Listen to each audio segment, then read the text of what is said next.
Hello guys, welcome back to my YouTube channel. So today I'm just going to give you all a brief explanation on Merchant of Venice by William Shakespeare of Act 1, Scene 1. So let's begin. The scene takes place in the one of the street in Venice. Basic importance of Act 1 Scene 1 is that it introduces the play set and introduces the two main characters of the play, which is Antonio and Bassanio. Antonio is the merchant of Venice who is playing the title role. He is quite respected in the street of Venice. Bassanio is his best friend. He is the suitor of the heroine of the play, who is Portia. Portia is not introduced in this play, she will be introduced in later. In Act 1 Scene 1, only Antonio and Bassanio are the two main characters who are introduced, and others are also introduced in other scenes. So I will give you explanation on some of the points from the book. So Antonio says, I soothe. Over here, soothe means truly. I know not why I am so sad. It wearies me. Wearies me means sadness. You say it wearies you. But how I caught it, found it, or it just came by it. What stuff is this made of, whereof it is born, I am to learn, and such a want with sadness makes of me. That is how much I do to know myself. Over here, want with over here means listless. A person who is not interested to listen something. So over here, these lines tell us about how the person Antonio is. Then his friends start guessing that his ships are on the high seas because he's a merchant who engulfs in cloth of overseas trade. So like Salario and Salanio are his two best friends, like not the best friends, like just friends, and they are just guessing why Antonio is sad. So next comes Salarino, plucking the grass to know where sits the wind, peering the maps for ports and piers and rods, and every object that might make me fear. Misfortune to my ventures out of doubt would make me sad. Over here, Salarino says that these lines means that when if his ships, like Antonio is a merchant, so his ships are on the sea. Like if he was a merchant, like he's just thinking, if he was a merchant, he would pluck the grasses and to see the direction of the wind is to see whether it is blowing in direction which is favorable to his merchant ships which are there on the sea. He would also be looking for the maps so that they can look for the harbors, so that they can drop the anchor if they need to do that. So Salarino says, my wind cooling my broth would blow me to an ague. Over here, ague means fever, you are shivering from something.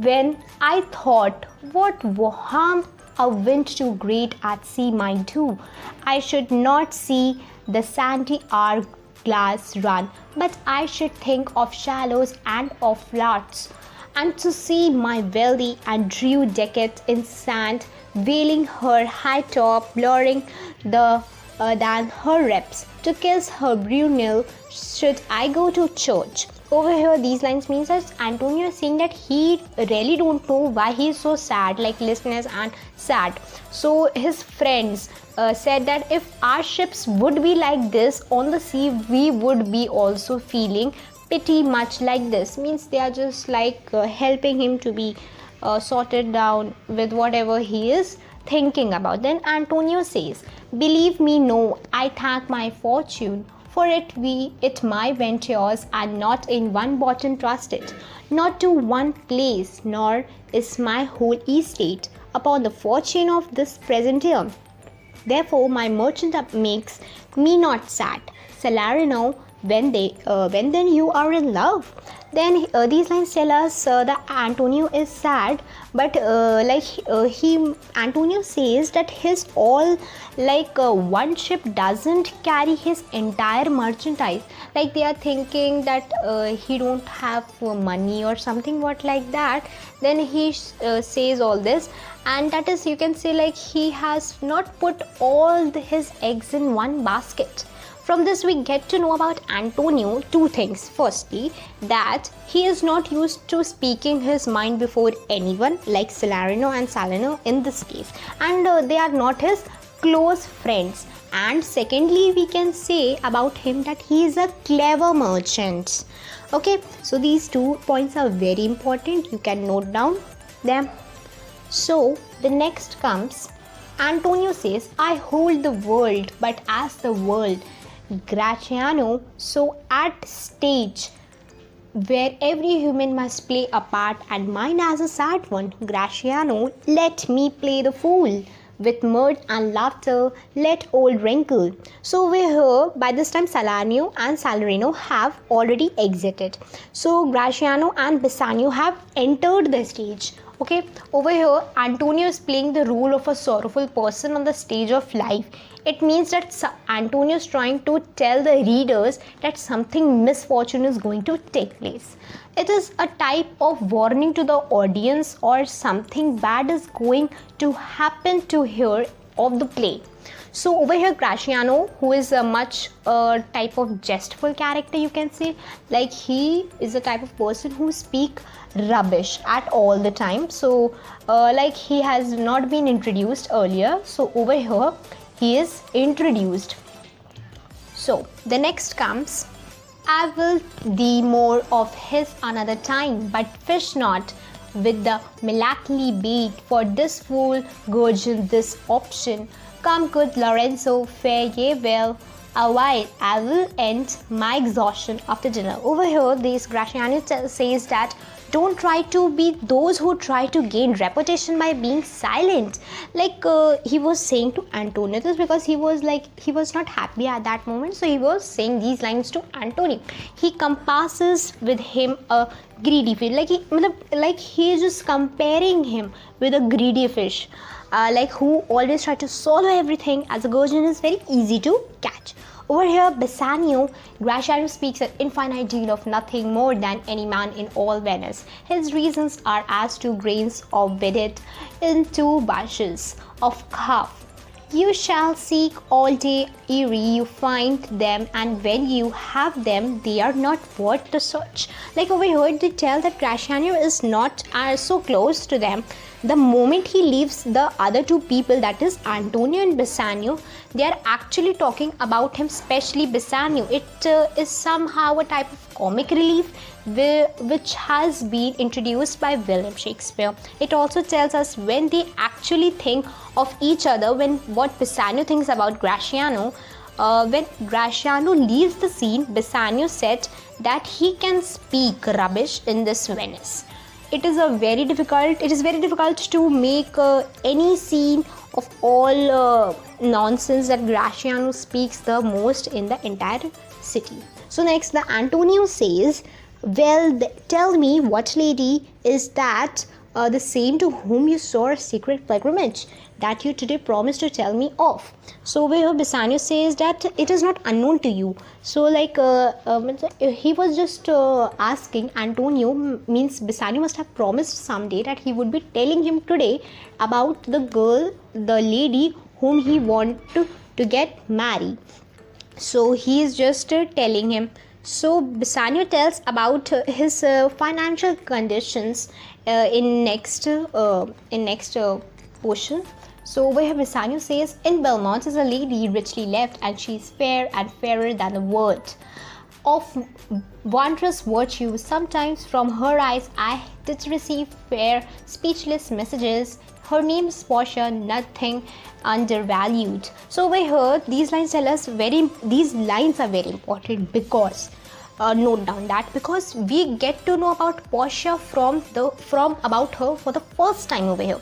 Even though Portia was not introduced earlier, it is the William Shakespeare style of introducing the characters even before they made their presence on the stage. So then Antonio says that he is in love with this woman. She is from Belmont, and she is a rich lady from a city of Belmont. He has received many silent messages of love from her side. Many suitors came to win. Like over here, the 4 winds flow in every coast. Renowned suitors, and her sunny locks hang on her temples like a golden peak. Over here, these lines tells us that many suitors have come to win her hand in marriage, but Bassanio feels that if be rich enough to present himself as a suitor, he is sure to become the winner. He wants to show that he is rich, that is to want a loan from Antonio.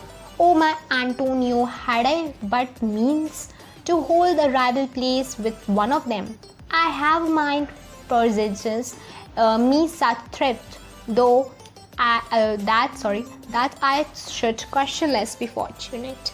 Antonio, though knows that all my fortunes are at sea, neither have I have money nor commodity to raise a present sum, therefore go forth. Like over here, Antonio is saying that just now, today, at this present time, I don't have money. Like because he has all put his merchant eyes on ships which are on the sea. So today he don't have money, but he can give him a loan by asking from somebody in this Venice. He can like he's just giving him, like he would help him, like must have understood. Okay, then we can come to the positive things about Antonio. From this act 1 scene 1, we come to know about Antonio some positive points, like you can get these questions in your question paper. The firstly, Antonio's best friend is Bassanio. He reveals the truth only to Bassanio, not to Salanio and Salarino, like you got to know about the ships thing. Secondly, Antonio does not like to talk about his troubles at large. He confides only to his best friend. And who is best friend over here? Bassanio. Thirdly, he's taking a huge risk, by putting all his merchandise and all his wealth at the sea at that point in time. Fourthly, he is very keen and eager to help his friend, who is Bassanio at that point in time. Okay, so I think you all must have understood the Act 1 Scene 1. I would be uploading all the acts and scenes, so stay tuned, and guys, please do like, share, comment and subscribe my video. Thank you so much for watching.